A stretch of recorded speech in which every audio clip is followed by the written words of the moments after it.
The Apology of Socrates. I know not, O Athenians, how far you have been influenced by my accusers for my part. In listening to them I almost forgot myself.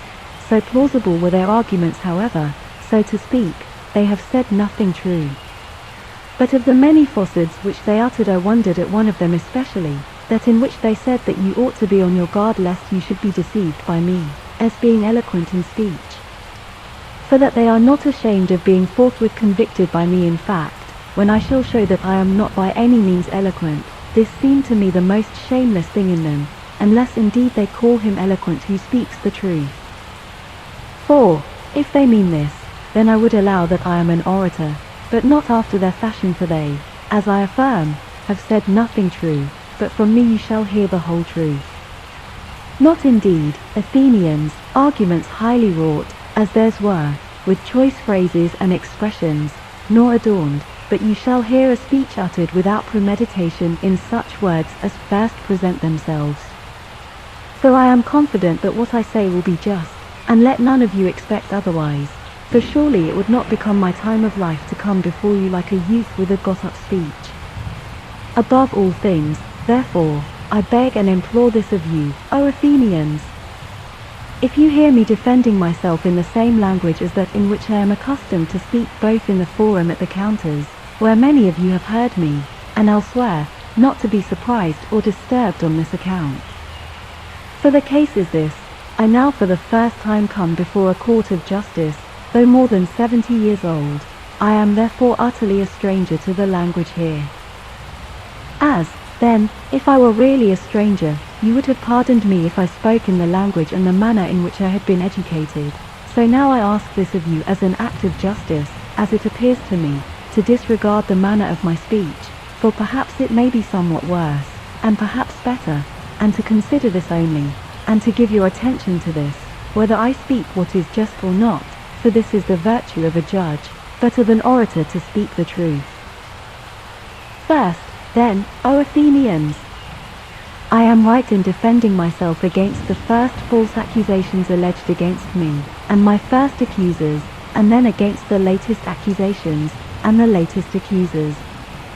For many have been accusers of me to you, and for many years, who have asserted nothing true, of whom I am more afraid than of Anytus and his party, although they too are formidable, but those are still more formidable, Athenians, who, laying hold of many of you from childhood, have persuaded you, and accused me of what is not true, that there is one Socrates, a wise man, who occupies himself about celestial matters, and has explored everything under the earth, and makes the worse appear the better reason. Those, O Athenians, who have spread abroad this report are my formidable accusers, for they who hear them think that such a search into these things do not believe that there are gods. In the next place, these accusers are numerous, and have accused me now for a long time. Moreover, they said these things to you at that time of life in which you were most credulous, when you were boys and some of you youths, and they accused me altogether in my absence, when there was no one to defend me. But the most unreasonable thing of all is, that it is not possible to learn and mention their names, except that one of them happens to be a comic poet. Such, however, as, influenced by envy and calumny, have persuaded you, and those who, being themselves persuaded, have persuaded others, all these are most difficult to deal with, for it is not possible to bring any of them forward here, nor to confute any, but it is altogether necessary to fight, as it were with a shadow, in making my defense, and to convict when there is no one to answer. Consider, therefore, as I have said, that my accusers are twofold, some who have lately accused me, and others long since, whom I have made mention of, and believe that I ought to defend myself against these first, for you heard them accusing me first, and much more than these last. Well, I must make my defense, then, O Athenians, and endeavor in this so short a space of time to remove from your minds the calumny which you have long entertained. I wish, indeed, it might be so, if it were at all better both for you and me, and that in making my defense I could effect something more advantageous still. I think, however, that it will be difficult, and I am not entirely ignorant what the difficulty is. Nevertheless, let this turn out as may be pleasing to God. I must obey the law and make my defense. Let us, then, repeat from the beginning what the accusation is from which the calumny against me has arisen, and relying on which Meletus has preferred this indictment against me. Well, what, then, do they who charge me say in their charge? For it is necessary to read their deposition as of public accusers. Socrates acts wickedly, and is criminally curious in searching into things under the earth, and in the heavens, and in making the worse appear the better cause, and in teaching these same things to others.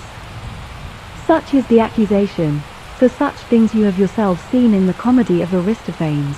One Socrates there carried about, saying that he walks in the air, and acting many other buffooneries, of which I understand nothing whatever. Nor do I say this as disparaging such a science.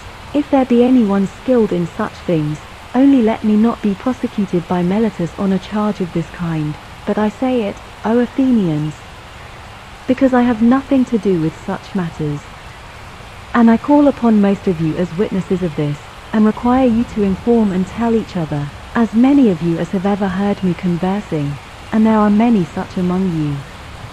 Therefore tell each other, if any one of you has ever heard me conversing little or much on such subjects. And from this you will know that other things also, which the multitude assert of me, are of a similar nature. However, not one of these things is true, nor, if you have heard from any one that I attempt to teach men, and require payment, is this true. Though this, indeed, appears to me to be an honourable thing, if one should be able to instruct men, like Gorgias the Leontine, Prodicus the Shene, and Hippias the Elean. For each of these, O Athenians, is able, by going through the several cities, to persuade the young men, who can attach themselves gratuitously to such of their own fellow citizens as they please, to abandon their fellow citizens and associate with them, giving them money and thanks besides. There is also another wise man here, Apollyon, who, I hear, is staying in the city. For I happen to visit a person who spends more money on the sophists than all others together, I mean Callias, son of Hipponicus. I therefore asked him, for he has 2 sons, Callias, I said, if your 2 sons were colts or calves, we should have had to choose a master for them, and hire a person who would make them excel in such qualities as belong to their nature, and he would have been a groom or an agricultural labourer. But now, since your sons are men, what master do you intend to choose for them? Who is there skilled in the qualities that become a man and a citizen? For I suppose you must have considered this, since you have sons. Is there anyone, I said, or not? Certainly, he answered. Who is he, said I, and whence does he come? And on what terms does he teach? He replied, Evenus the Parthian, Socrates, for 5 minae. And I deemed Evenus happy, if he really possesses this art, and teaches admirably. And I too should think highly of myself, and be very proud, if I possessed this knowledge, but I possess it not, O Athenians. Perhaps, one of you may now object, but, Socrates, what have you done, then? Whence have these calumnies against you arisen? For surely if you had not busied yourself more than others, such a report and story would never have got abroad, unless you had done something different from what most men do. Tell us, therefore, what it is, that we may not pass a hasty judgment on you. He who speaks thus appears to me to speak justly, and I will endeavour to show you what it is that has occasioned me this character and imputation. Listen, then, to some of you perhaps I shall appear to jest, yet be assured that I shall tell you the whole truth. For I, O Athenians, have acquired this character through nothing else than a certain wisdom.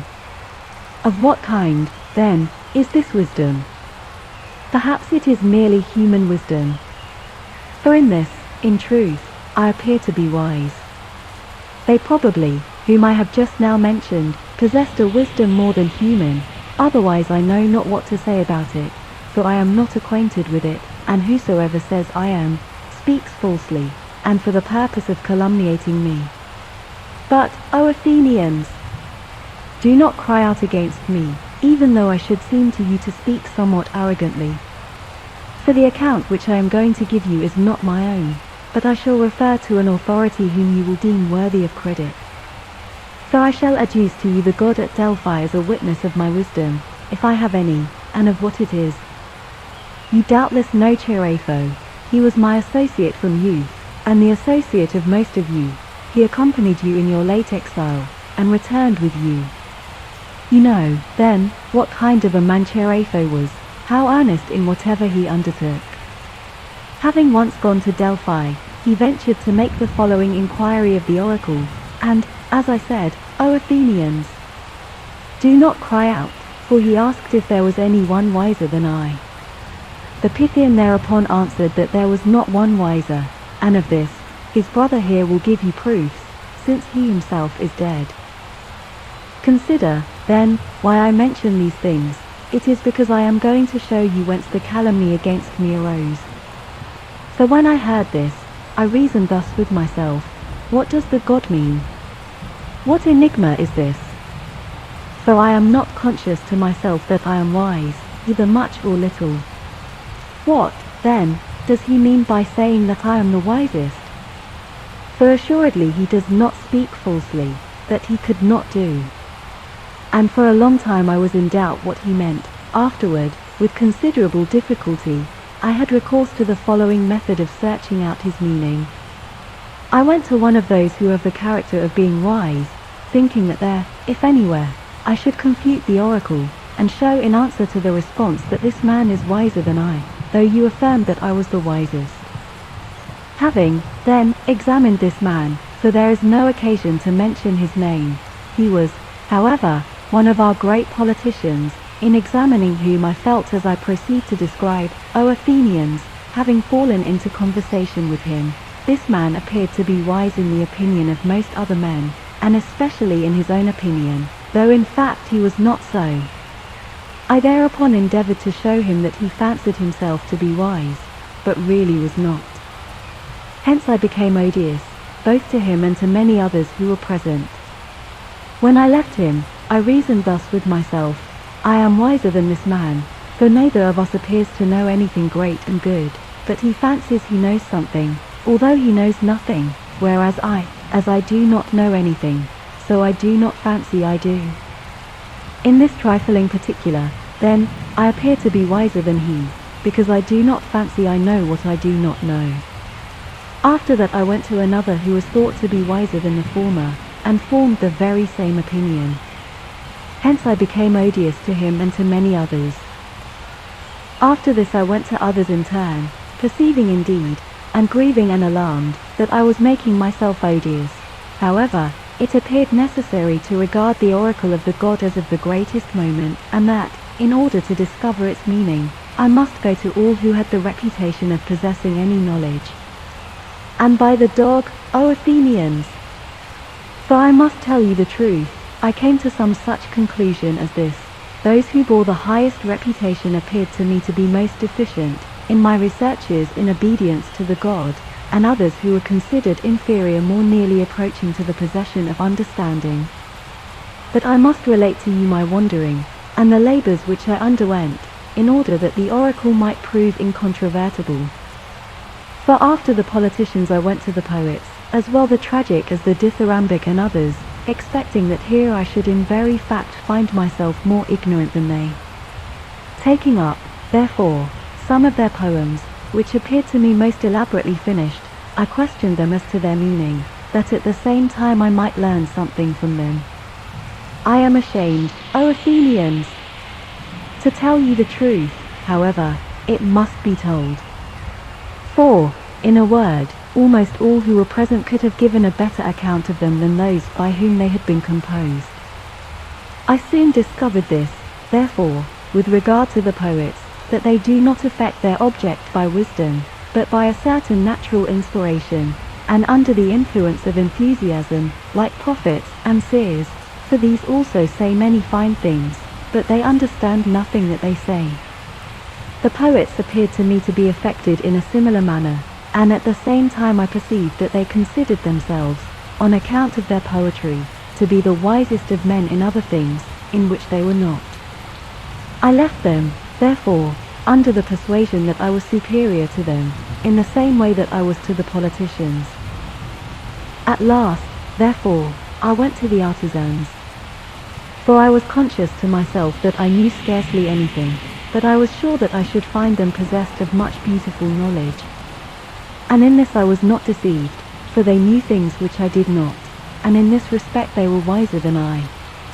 But, O Athenians, even the best workmen appeared to me to have fallen into the same error as the poets, for each, because he excelled in the practice of his art, thought that he was very wise in other most important matters, and this mistake of theirs obscured the wisdom that they really possessed. I therefore asked myself, in behalf of the oracle, whether I should prefer to continue as I am, possessing none, either of their wisdom or their ignorance, or to have both as they have. I answered, therefore, to myself and to the oracle, that it was better for me to continue as I am. From this investigation, then, O Athenians, many enmities have arisen against me, and those the most grievous and severe, so that many calumnies have sprung from them, and among them this appellation of being wise, for those who are from time to time present think that I am wise in those things, with respect to which I expose the ignorance of others. The God, however, O Athenians, appears to be really wise, and to mean this by his oracle, that human wisdom is worth little or nothing, and it is clear that he did not say this to Socrates, but made use of my name, putting me forward as an example, as if he had said, that man is the wisest among you, who, like Socrates, knows that he is in reality worth nothing with respect to wisdom. Still, therefore, I go about and search and inquire into these things, in obedience to the God, both among citizens and strangers, if I think any one of them is wise, and when he appears to me not to be so, I take the part of the God, and show that he is not wise. And, in consequence of this occupation, I have no leisure to attend in any considerable degree to the affairs of the state or my own, but I am in the greatest poverty through my devotion to the service of the God. In addition to this, young men, who have much leisure and belong to the wealthiest families, following me of their own accord, take great delight in hearing men put to the test, and often imitate me, and themselves attempt to put others to the test, and then, I think, they find a great abundance of men who fancy they know something, although they know little or nothing. Hence those who are put to the test by them are angry with me, and not with them, and say that there is one Socrates, a most pestilent fellow, who corrupts the youth. And when anyone asks them by doing or teaching what, they have nothing to say, for they do not know, but, that they may not seem to be at a loss, they say such things as are ready at hand against all philosophers, that he searches into things in heaven and things under the earth, that he does not believe there are gods, and that he makes the worse appear the better reason. For they would not, I think, be willing to tell the truth that they have been detected in pretending to possess knowledge, whereas they know nothing.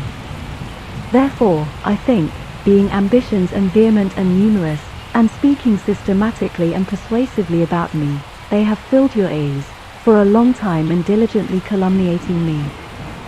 From among these, Meletus, Anytus and Lycon have attacked me, Meletus being angry on account of the poets, Anytus on account of the artisans and politicians, and Lycon on account of the rhetoricians. So that, as I said in the beginning, I should wonder if I were able in so short a time to remove from your minds a calumny that has prevailed so long. This, O Athenians, is the truth, and I speak it without concealing or disguising anything from you, much or little, though I very well know that by so doing I shall expose myself to odium. This, however, is a proof that I speak the truth, and that this is the nature of the calumny against me, and that these are its causes. And if you will investigate the matter, either now or hereafter, you will find it to be so. With respect, then, to the charges which my first accusers have alleged against me, let this be a sufficient apology to you. To Meletus, that good and patriotic man, as he says, and to my later accusers, I will next endeavour to give an answer, and here, Again, as there are different accusers, let us take up their deposition. It is pretty much as follows. Socrates, it says, acts unjustly in corrupting the youth, and in not believing in those gods in whom the city believes, but in other strange divinities. Such is the accusation. Let us examine each particular of it. It says that I act unjustly in corrupting the youth. But I, O Athenians, say that Meletus acts unjustly, because he jests on serious subjects, rashly putting men upon trial, under pretense of being zealous and solicitous about things in which he never at any time took any concern. But that this is the case I will endeavour to prove to you. Come, then, Meletus, tell me, do you not consider it of the greatest importance that the youth should be made as virtuous as possible? Meletus. I do. Socrates. Well, now, tell the judges who it is that makes them better, for it is evident that you know, since it concerns you so much, for, having detected me in corrupting them, as you say, you have cited me here, and accused me. Come, then, say, and inform the judges who it is that makes them better. Do you see, Meletus, that you are silent, and have nothing to say? But does it not appear to you to be disgraceful, and a sufficient proof of what I say, that you never took any concern about the matter?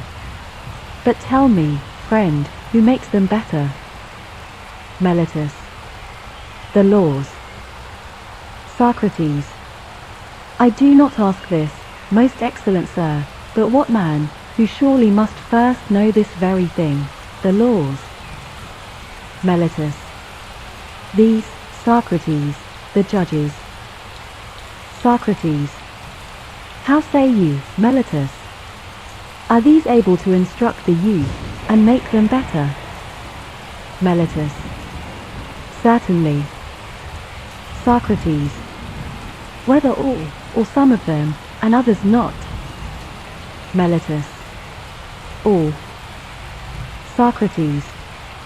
You say well, by Juno, and have found a great abundance of those that confer benefit. But what further?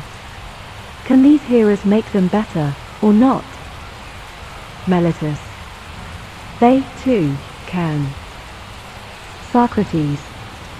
And what of the senators? Meletus. The senators, also. Socrates. But, Meletus, do those who attend the public assemblies corrupt the younger men? Or do they all make them better? Meletus. They too.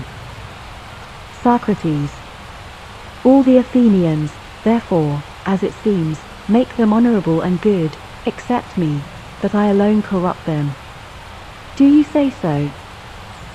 Meletus. I do assert this very thing. Socrates.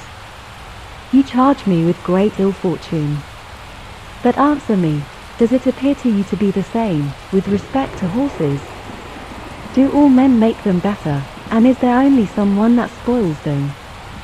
Or does quite the contrary of this take place? Is there some one person who can make them better, or very few, that is, the trainers? But if the generality of men should meddle with and make use of horses, do they spoil them? Is not this the case, Meletus, both with respect to horses and all other animals? It certainly is so, whether you and Anytus deny it or not. For it would be a great good fortune for the youth if only one person corrupted, and the rest benefited them. However, Meletus, you have sufficiently shown that you never bestowed any care upon youth, and you clearly evince your own negligence, in that you have never paid any attention to the things with respect to which you accuse me. 13. Tell us further, Meletus, in the name of Jupiter, whether is it better to dwell with good or bad citizens? Answer, my friend, for I ask you nothing difficult. Do not the bad work some evil to those that are continually near them, but the good some good? Meletus.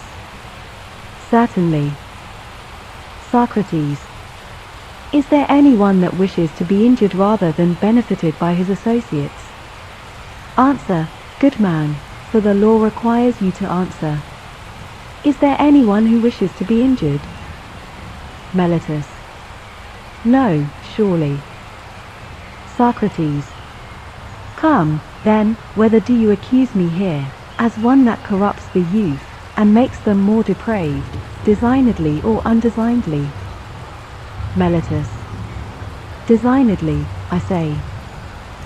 Socrates. What, then, Meletus, are you at your time of life so much wiser than I at my time of life, as to know that the evil are always working some evil to those that are most near to them, and the good some good, that I have arrived at such a pitch of ignorance as not to know that if I make any one of my associates depraved, I shall be in danger of receiving some evil from him, and yet I designedly bring about this so great evil, as you say? In this I cannot believe you, Meletus, nor do I think would any other man in the world. But either I do not corrupt the youth, or, if I do corrupt them, I do it undesignedly, so that in both cases you speak falsely. But if I corrupt them undesignedly, for such involuntary offences it is not usual to accuse one here, but to take one apart, and teach and admonish one. For it is evident that if I am taught, I shall cease doing what I do undesignedly. But you shunned me, and were not willing to associate with and instruct me, but you accuse me here, where it is usual to accuse those who need punishment, and not instruction. 14. Thus, then, O Athenians, this now is clear that I have said, that Meletus never paid any attention to these matters, much or little. However, tell us, Meletus, how you say I corrupt the youth. Is it not evidently, according to the indictment which you have preferred, by teaching them not to believe in the gods in whom the city believes, but in other strange deities? Do you not say that, by teaching these things, I corrupt the youth? Meletus. Certainly I do say so. Socrates. By those very gods, therefore, Meletus, of whom the discussion now is, speaks still more clearly both to me and to these men. For I cannot understand whether you say that I teach them to believe that there are certain gods, and in that case I do believe that there are gods, and am not altogether an atheist, nor in this respect to blame, not, however, those which the city believes in, but others, and this it is that you accuse me of, that I introduce others. Or do you say outright that I do not myself believe that there are gods, and that I teach others the same? Meletus. I say this, that you do not believe in any gods at all. Socrates. O wonderful Meletus, how come you to say this? Do I not, then, like the rest of mankind, believe that the sun and moon are gods? Meletus. No, by Jupiter, O judges! For he says that the sun is a stone, and the moon an earth. Socrates. You fancy that you are accusing Anaxagoras, my dear Meletus, and thus you put a slight on these men, and suppose them to be so illiterate as not to know that the books of Anaxagoras of Clazamene are full of such assertions. And the young, moreover, learn these things from me, which they might purchase for a drachma, at most, in the orchestra, and so ridicule Socrates, if he pretended they were his own, especially since they are so absurd. I ask then, by Jupiter, do I appear to you to believe that there is no God? Meletus. No, by Jupiter, none whatever. Socrates. You say what is incredible, Meletus, and that, as appears to me, even to yourself. For this man, O Athenians, appears to me to be very insolent and intemperate, and to have preferred this indictment through downright insolence, intemperance, and wantonness. For he seems, as it were, to have composed an enigma for the purpose of making an experiment. Whether will Socrates the wise know that I am jesting, and contradict myself, or shall I deceive him and all who hear me? For, in my opinion, he clearly contradicts himself in the indictment, as if he should say, Socrates is guilty of wrong in not believing that there are gods, and in believing that there are gods. And this, surely, is the act of one who is trifling. Consider with me now, Athenians, in what respect he appears to me to say so. And do you, Meletus, Answer me, and do ye, as I besought you at the outset, remember not to make an uproar if I speak after my usual manner. Is there any man, Meletus, who believes that they are human affairs, but does not believe that they are men? Let him answer, judges, and not make so much noise. Is there anyone who does not believe that there are horses, but that there are things pertaining to horses? Or who does not believe that there are pipers, but that there are things pertaining to pipes? There is not, O best of men. For since you are not willing to answer, I say it to you and to all here present. But answer to this at least. Is there anyone who believes that there are things relating to demons, but does not believe that there are demons? Meletus. There is not. Socrates. How obliging you are in having hardly answered, though compelled by these judges. You assert, then, that I do believe and teach things relating to demons, whether they be new or old. Therefore, according to your admission, I do believe in things relating to demons, and this you have sworn in the bill of indictment. If, then, I believe in things relating to demons, there is surely an absolute necessity that I should believe that they are demons. Is it not so? It is. So I suppose you to assent, since you do not answer. But with respect to demons, do we not allow that they are gods, or the children of gods? Do you admit this or not? Meletus. Certainly. Socrates. Since, then, I allow that there are demons, as you admit, if demons are a kind of gods, this is the point in which I say you speak enigmatically and divert yourself in saying that I do not allow there are gods, and again that I do allow there are, since I allow that there are demons. But if demons are the children of gods, spurious ones, either from nymphs or any others, of whom they are reported to be, what man can think that they are sons of gods, and yet that they are not gods? For it would be just as absurd as if anyone should think that they are mules, the offspring of horses and asses, but should not think they are horses and asses. However, Meletus, it cannot be otherwise than that you have preferred this indictment for the purpose of trying me, or because you were at a loss what real crime to allege against me, so that you should persuade any man who has the smallest degree of sense that the same person can think that there are things relating to demons and to gods, and yet that there are neither demons, nor gods, not heroes, is utterly impossible. That I am not guilty, then, O Athenians, according to the indictment of Meletus, appears to me not to require a lengthened defense, but what I have said is sufficient. And as to what I said at the beginning, that there is a great enmity toward me among the multitude, be assured it is true. And this it is which will condemn me, if I am condemned, not Meletus, nor Anytus, but the calumny and envy of the multitude, which have already condemned many others, and those good men, and will, I think, condemn others also, for there is no danger that it will stop with me. Perhaps, however, someone may say, are you not ashamed, Socrates, to have pursued a study from which you are now in danger of dying? To such a person I should answer with good reason, you do not say well, friend, if you think that a man, who is even of the least value, ought to take into the account the risk of life or death, and ought not to consider that alone when he performs any action, whether he is acting justly or unjustly, and the part of a good man or bad man. For, according to your reasoning, all those demigods that died at Troy would be vile characters, as well all the rest as the son of Thetis, who so far despised danger in comparison of submitting to disgrace, that when his mother, who was a goddess, spoke to him, in his impatience to kill Hector, something to this effect, as I think, my son, if you revenge the death of your friend Patroclus, and slay Hector, you will yourself die, for, she said, death awaits you immediately after Hector. But he, on hearing this, despised death and danger, and dreading much more to live as a coward, and not avenge his friend, said, may I die immediately when I have inflicted punishment on the guilty, that I may not stay here an object of ridicule, by the curved ships, a burden to the ground. Do you think that he cared for death and danger? For thus it is, O Athenians.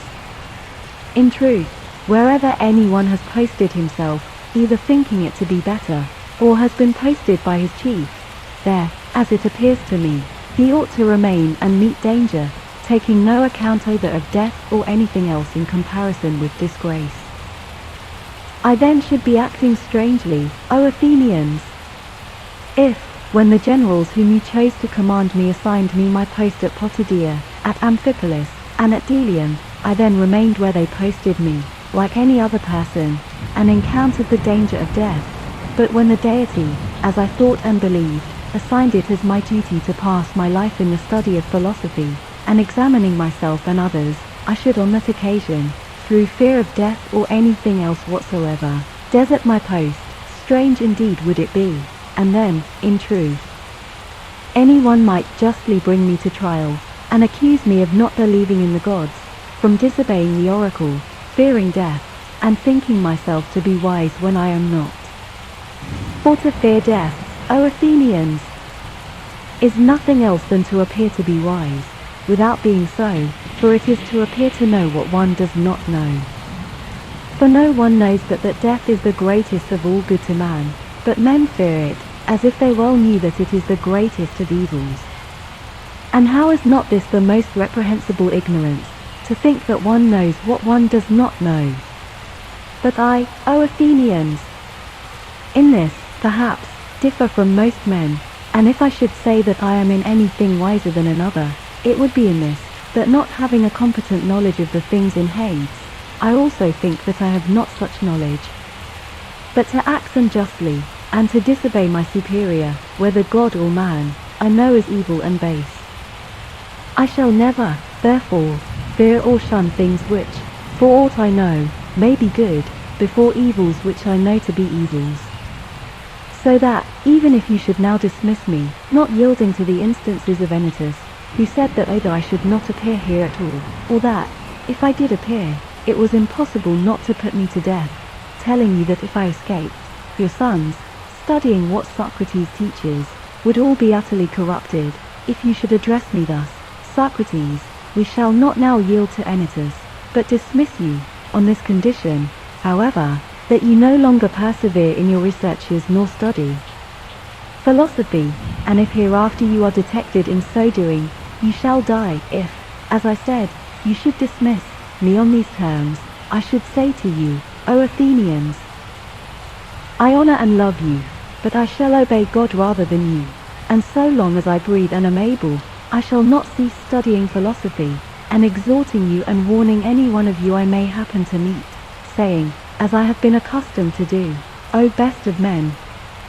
seeing you are an Athenian, of a city the most powerful and most renowned for wisdom and strength, are you not ashamed of being careful for riches, how you may acquire them in greatest abundance, and for glory and honor, but care not nor take any thought for wisdom and truth, and for your soul, how it may be made most perfect? And if any one of you should question my assertion, and affirm that he does care for these things, I shall not at once let him go, nor depart, but I shall question him, sift and prove him. And if he should appear to me not to possess virtue, but to pretend that he does, I shall reproach him for that he sets the least value on things of the greatest worth, but the highest on things that are worthless. Thus I shall act to all whom I meet, both young and old, stranger and citizen, but rather to you, my fellow citizens, because ye are more nearly allied to me. For be well assured, this the deity commands. And I think that no greater good has ever befallen you in the city than my zeal for the service of the god. For I go about doing nothing else than persuading you, both young and old, to take no care either for the body, or for riches, prior to or so much as for the soul, how it may be made most perfect, telling you that virtue does not spring from riches, but riches, and all other human blessings, both private and public, from virtue.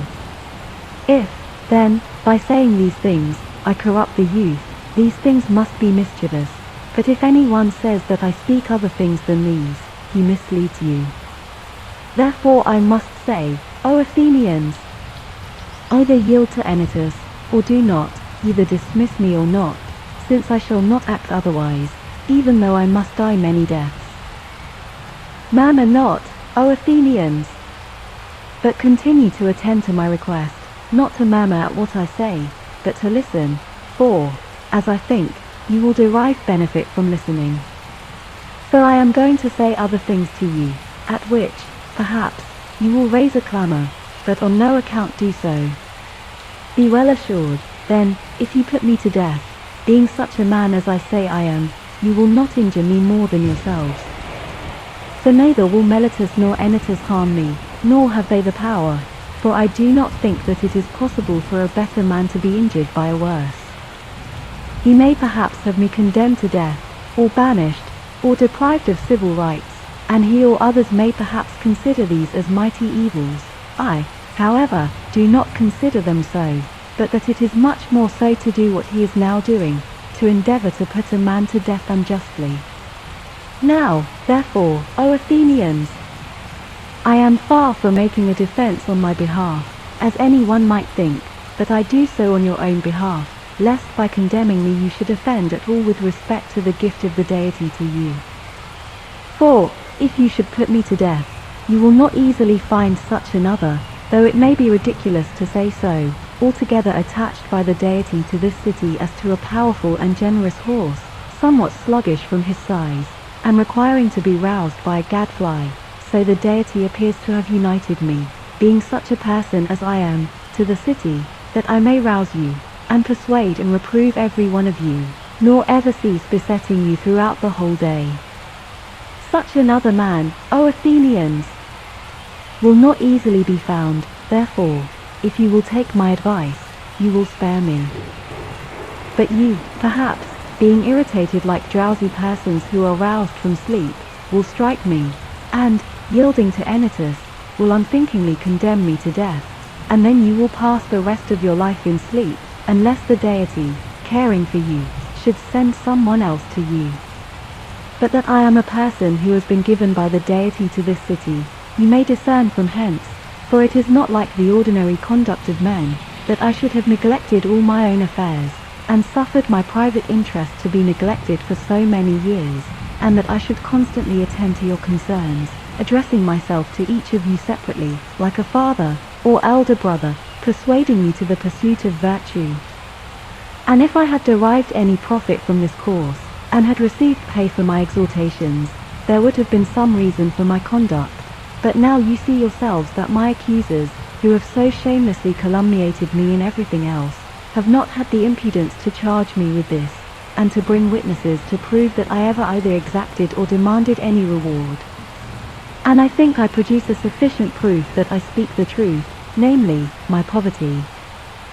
Perhaps, however, it may appear absurd that I, going about, thus advise you in private and make myself busy, but never venture to present myself in public before your assemblies and give advice to the city.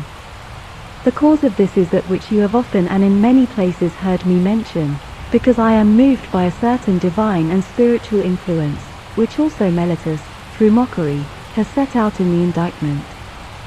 This began with me from childhood, being a kind of voice which, when present, always diverts me from what I am about to do, but never urges me on. This it is which opposed my meddling in public politics, and it appears to me to have opposed me very properly.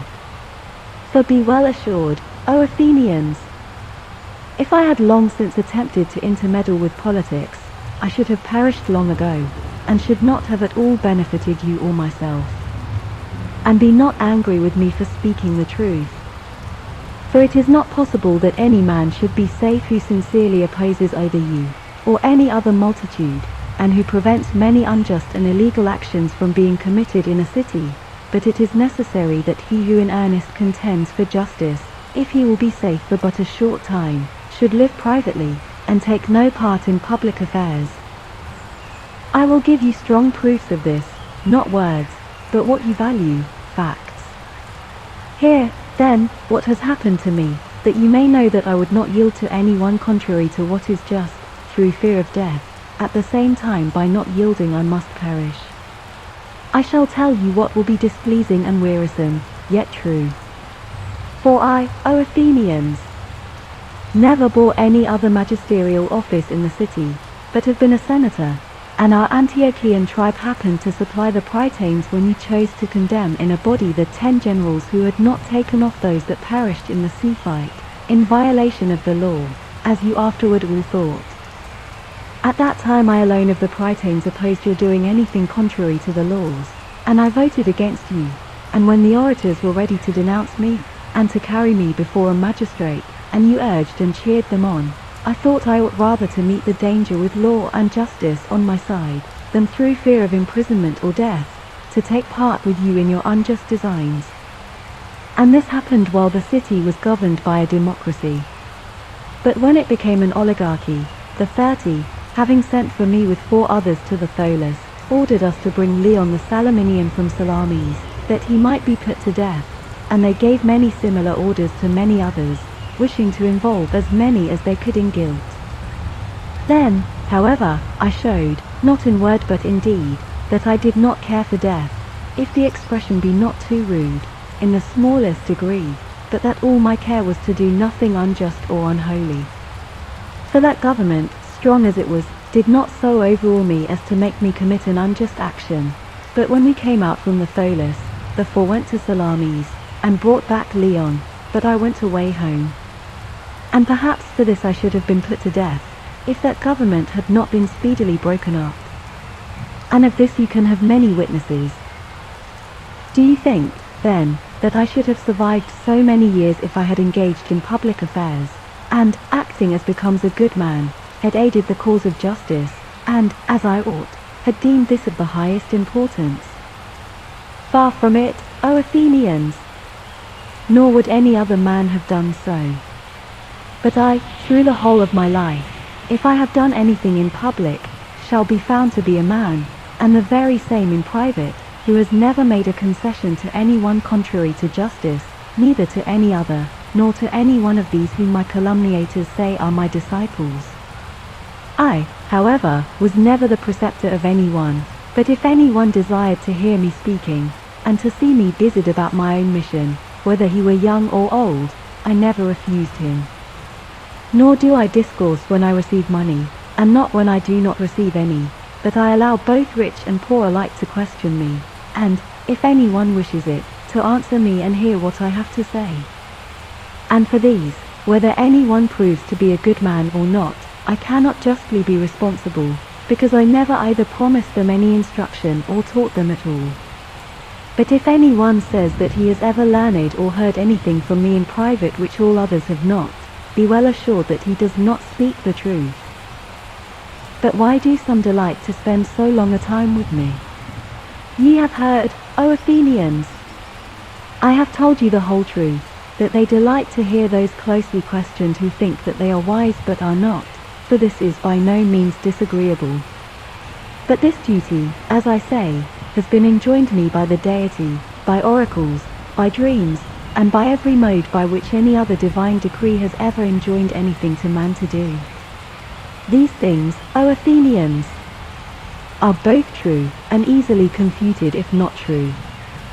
For if I am now corrupting some of the youths, and have already corrupted others, it were fitting, surely, that if any of them, having become advanced in life, had discovered that I gave them bad advice when they were young, they should now rise up against me, accuse me, and have me punished, or if they were themselves unwilling to do this, some of their kindred, their fathers, or brothers, or other relatives, if their kinsmen have ever sustained any damage from me, should now call it to mind. Many of them, however, are here present, whom I see. First, Crito, my contemporary and fellow burgher, father of this Critobulus, then Lysanias of Sphetus, father of this Aeschines, again, Antiphon of Cephisus, father of Epigenes. There are those others, too, whose brothers maintained the same intimacy with me, namely, Nicostratus, son of Theodotus, brother of Theodotus. Theodotus indeed is dead, so that he could not deprecate his brother's proceedings, and Paralus here, son of Demodocus, whose brother was Thurygus, and Adamantus, son of Ariston, whose brother is this Plato, and Eantodorus, whose brother is this Apollodorus. I could also mention many others to you, some one of whom certainly Meletus ought to have adduced in his speech as a witness. If, however, He then forgot to do so. Let him now adduce them. I give him leave to do so, and let him say it, if he has anything of the kind to allege. But, quite contrary to this, you will find, O Athenians, all ready to assist me, who have corrupted and injured their relatives, as Meletus and Anytus say. For those who have been themselves corrupted might perhaps have some reason for assisting me, but those who have not been corrupted, men now advanced in life, their relatives, what other reason can they have for assisting me, except that right and just one, that they know that Meletus speaks falsely, and that I speak the truth? Well, then, Athenians, these are pretty much the things I have to say in my defense, and others perhaps of the same kind. Perhaps, however, some among you will be indignant on recollecting his own case, if he, when engaged in a cause far less than this, implored and besought the judges with many tears, bringing forward his children in order that he might excite their utmost compassion, and many others of his relatives and friends, whereas I do none of these things, although I may appear to be incurring the extremity of danger. Perhaps, therefore, someone, taking notice of this, may become more determined against me, and, being enraged at this very conduct of mine, may give his vote under the influence of anger. If, then, any one of you is thus affected, I do not, however, suppose that there is, but if there should be, I think I may reasonably say to him, I, too, O best of men, have relatives, for, to make use of that saying of Homer, I am not sprung from an oak, nor from a rock, but from men, so that I, too, O Athenians, have relatives, and 3 sons, 1 now grown up, and 2 boys. I shall not, however, bring any one of them forward and implore you to acquit me. Why, then, shall I not do this? Not from contumacy, O Athenians, nor disrespect toward you. Whether or not I am undaunted at the prospect of death is another question, but, out of regard to my own character, and yours, and that of the whole city, it does not appear to me to be honourable that I should do anything of this kind at my age, and with the reputation I have, whether true or false. For it is commonly agreed that Socrates in some respects excels the generality of men. If, then, those among you who appear to excel either in wisdom, or fortitude, or any other virtue whatsoever, should act in such a manner as I have often seen some when they have been brought to trial, it would be shameful, who appearing indeed to be something, have conducted themselves in a surprising manner, as thinking they should suffer something dreadful by dying, and as if they would be immortal if you did not put them to death. Such men appear to me to bring disgrace on the city, so that any stranger might suppose that such of the Athenians as excel in virtue, and whom they themselves choose in preference to themselves for magistracies and other honours, are in no respect superior to women. For these things, O Athenians, neither ought we to do who have attained to any height of reputation, nor, should we do them, ought you to suffer us, but you should make this manifest, that you will much rather condemn him who introduces these piteous dramas, and makes the city ridiculous, than him who quietly awaits your decision. But, reputation apart, O Athenians, it does not appear to me to be right to entreat a judge, or to escape by entreaty, but one ought to inform and persuade him. For a judge does not sit for the purpose of administering justice out of favour, but that he may judge rightly, and he is sworn not to show favour to whom he pleases, but that he will decide according to the laws. It is, therefore, right that neither should we accustom you, nor should you accustom yourselves, to violate your oaths, for in so doing neither of us would act righteously. Think not then, O Athenians, that I ought to adopt such a course toward you as I neither consider honourable, nor just, nor holy, as well, by Jupiter, on any other occasion, and now especially when I am accused of impiety by this Meletus. For clearly, if I should persuade you, and by my entreaties should put a constraint on you who are bound by an oath, I should teach you to think that there are no gods, and in reality, while making my defence, should accuse myself of not believing in the gods. This, however, is far from being the case, for I believe, O Athenians, as none of my accusers do, and I leave it to you and to the deity to judge concerning me in such way as will be best both for me and for you." Socrates here concludes his defense, and, the votes being taken, he is declared guilty by a majority of voices. He thereupon resumes his address. "That I should not be grieved, O Athenians, at what has happened, namely, that you have condemned me, as well many other circumstances concur in bringing to pass, and, moreover this, that what has not happened contrary to my expectation, but I much rather wonder at the number of votes on either side. For I did not expect that I should be condemned by so small a number, but by a large majority, but now, as it seems, if only 3 more votes had changed sides, I should have been acquitted.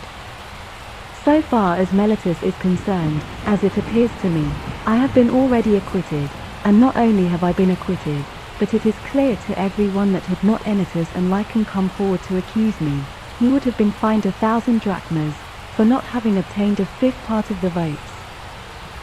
The man, then, awards me the penalty of death. Well, but what shall I, on my part, O Athenians, award myself? Is it not clear that it will be such as I deserve?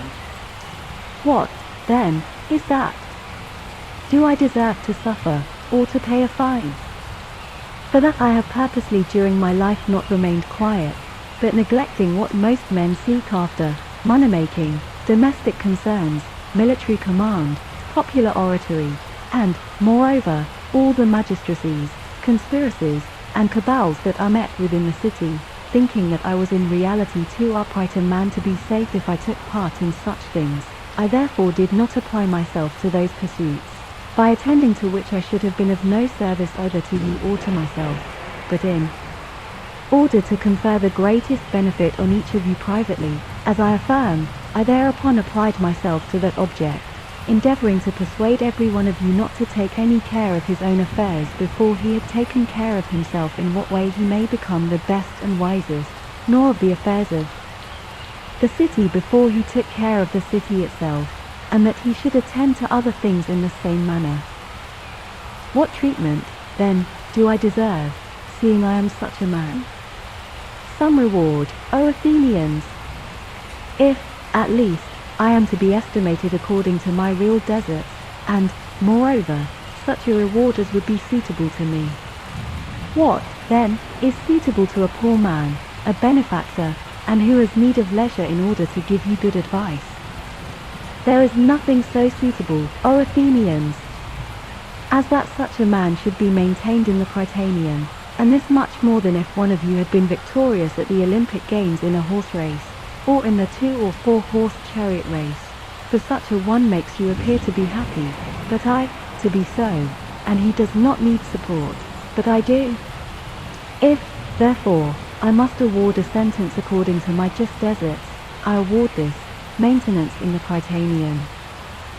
Perhaps, however, in speaking to you thus, I appear to you to speak in the same presumptuous manner as I did respecting commiseration and entreaties, but such is not the case, O Athenians. It is rather this, I am persuaded that I never designedly injured any man, though I cannot persuade you of this, for we have conversed with each other but for a short time. For if there were the same law with you as with other men, that in capital cases the trial should list not only 1 day, but many, I think you would be persuaded, but it is not easy in a short time to do away with great calumnies. Being persuaded, then, that I have injured no one, I am far from intending to injure myself, and of pronouncing against myself that I am deserving of punishment, and from awarding myself anything of the kind. Through fear of what? Lest I should suffer that which Meletus awards me, of which I say I know not whether it be good or evil. Instead of this, shall I choose what I well know to be evil, and award that?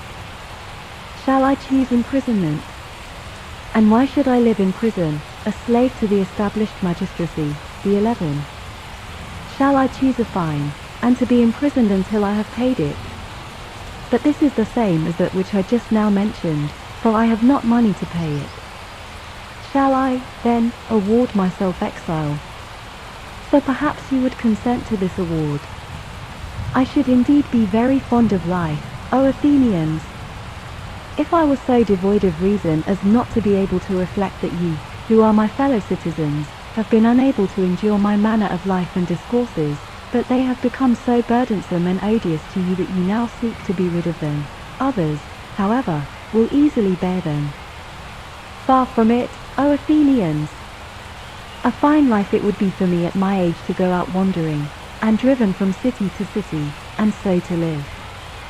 For I well know that, wherever I may go, the youth will listen to me when I speak, as they do here. And if I repulse them, they will themselves drive me out, persuading you elders, and if I do not repulse them, their fathers and kindred will banish me on their account. Perhaps, however, someone will say, can you not, Socrates, when you have gone from us, live a silent and quiet life? This is the most difficult thing of all to persuade some of you. For if I say that would be to disobey the deity, and that, therefore, it is impossible for me to live quietly, you would not believe me, thinking I spoke ironically. If, on the other hand, I say that this is the greatest good to man, to discourse daily on virtue, and other things which you have heard me discussing, examining both myself and others, but that a life without investigation is not worth living for, still less would you believe me if I said this. Such, however, is the case, as I affirm, O Athenians, though it is not easy to persuade you. And at the same time I am not accustomed to think myself deserving of any ill. If, indeed, I were rich, I would immerse myself in such a sum as I should be able to pay, for then I should have suffered no harm. But now, for I cannot, unless you are willing to immerse me in such a sum as I am able to pay. But perhaps I could pay you a mina of silver, in that sum, then, I immerse myself. But Plato here, O Athenians, and Critobulus, and Apollodorus bid me immerse myself in 30 minae, and they offer to be sureties. I immerse myself, then, to you in that sum, and they will be sufficient sureties for the money. The judges now proceeded to pass the sentence, and condemned Socrates to death, whereupon he continued, for the sake of no long space of time, O Athenians, you will incur the character and reproach at the hands of those who wish to defame the city, of having put that wise man, Socrates, to death. For those who wish to defame you will assert that I am wise, though I am not. If, then, you had waited for a short time, this would have happened of its own accord, for observe my age, that it is far advanced in life, and near death. But I say this not to you all, but to those only who have condemned me to die. And I say this, too, to the same persons. Perhaps you think, O Athenians, that I have been convicted through the want of arguments, by which I might have persuaded you, had I thought it right to do and say anything, so that I might escape punishment. Far otherwise, I have been convicted through want indeed, yet not of arguments, but of audacity and impudence, and of the inclination to say such things to you as would have been most agreeable for you to hear, had I lamented and bewailed and done and said many other things unworthy of me, as I affirm, but such as you are accustomed to hear from others. But neither did I then think that I ought, for the sake of avoiding danger, to do anything unworthy of a freeman, nor do I now repent of having so defended myself, but I should much rather choose to die, having so defended myself, than to live in that way. For neither in a trial nor in battle is it right that I or anyone else should employ every possible means whereby he may avoid death, for in battle it is frequently evident that a man might escape death by laying down his arms, and throwing himself on the mercy of his pursuers. And there are many other devices in every danger, by which to avoid death, if a man dares to do and say everything. But this is not difficult, O Athenians, to escape death, but it is much more difficult to avoid depravity, for it runs swifter than death. And now I, being slow and aged, am overtaken by the slower of the two, but my accusers, being strong and active, have been overtaken by the swifter, wickedness. And now I depart, condemned by you to death, but they condemned by truth, as guilty of iniquity and injustice, and I abide my sentence, and so do they. These things, perhaps, ought so to be, and I think that they are for the best. In the next place, I desire to predict to you who have condemned me, what will be your fate, for I am now in that condition in which men most frequently prophesy, namely, when they are about to die. I say, then, to you, O Athenians, who have condemned me to death, that immediately after my death a punishment will overtake you, far more severe, by Jupiter, than that which you have inflicted on me. For you have done this, thinking you should be freed from the necessity of giving an account of your lives. The very contrary, however, as I affirm, will happen to you. Your accusers will be more numerous, whom I have now restrained, though you did not perceive it, and they will be more severe, inasmuch as they are younger, and you will be more indignant. For if you think that by putting men to death you will restrain anyone from upbraiding you because you do not live well, you are much mistaken, for this method of escape is neither possible nor honourable, but that other is most honourable and most easy, not to put a check upon others, but for a man to take heed to himself how he may be most perfect. Having predicted thus much to those of you who have condemned me, I take my leave of you. But with you who have voted for my acquittal I would gladly hold converse on what has now taken place, while the magistrates are busy, and I am not yet carried to the place where I must die. Stay with me, then, so long, O Athenians! For nothing hinders our conversing with each other, while we are permitted to do so, for I wish to make known to you, as being my friends, the meaning of that which has just now befallen me. To me, then, O my judges, and in calling you judges I call you rightly, a strange thing has happened. For the wonted prophetic voice of my guardian deity on every former occasion, even in the most trifling affairs, opposed me if I was about to do anything wrong, but now that has befallen me which ye yourselves behold, and which any one would think, and which is supposed to be the extremity of evil, yet neither when I departed from home in the morning did the warning of the god oppose me, nor when I came up here to the place of trial, nor in my address when I was about to say anything, yet on other occasions it has frequently restrained me in the midst of speaking. But now it has never, throughout this proceeding, opposed me, either in what I did or said. What, then, do I suppose to be the cause of this? I will tell you, what has befallen me appears to be a blessing, and it is impossible that we think rightly who suppose that death is an evil. A great proof of this to me is the fact that it is impossible but that the accustomed signal should have opposed me, unless I had been about to meet with some good. Moreover, we may hence conclude that there is great hope that death is a blessing. For to die is one of two things, for either the dead may be annihilated, and have no sensation of anything whatever, or, as it is said, there are a certain change and passage of the soul from one place to another. And if it is a privation of all sensation, as it were a sleep in which the sleeper has no dream, death would be a wonderful gain. For I think that if any one, having selected a night in which he slept so soundly as not to have had a dream, and having compared this night with all the other nights and days of his life, should be required, on consideration, to say how many days and nights he had passed better and more pleasantly than this night throughout his life, I think that not only a private person, but even the great king himself, would find them easy to number, in comparison with other days and nights. If, therefore, death is a thing of this kind, I say it is a gain, for thus all futurity appears to be nothing more than one night. But if, on the other hand, death is a removal from hence to another place, and what is said be true, that all the dead are there, what greater blessing can there be than this, my judges? For if, on arriving at Hades, released from these who pretend to be judges, one shall find those who are true judges, and who are said to judge there, Minos and Rhadamanthus, Aeacus and Triptolemus, and such others of the demigods as were just during their own life, would this be a sad removal? At what price would you not estimate a conference with Orpheus and Musaeus, Hesiod and Homer? I indeed should be willing to die often, if this be true. For to me the sojourn there would be admirable, when I should meet with Palamedes, and Arjux, son of Telamon, and any other of the ancients who has died by an unjust sentence. The comparing my sufferings with theirs would, I think, be no unpleasing occupation. But the greatest pleasure would be to spend my time in questioning and examining the people there as I have done those here, and discovering who among them is wise, and who fancies himself to be so, but is not.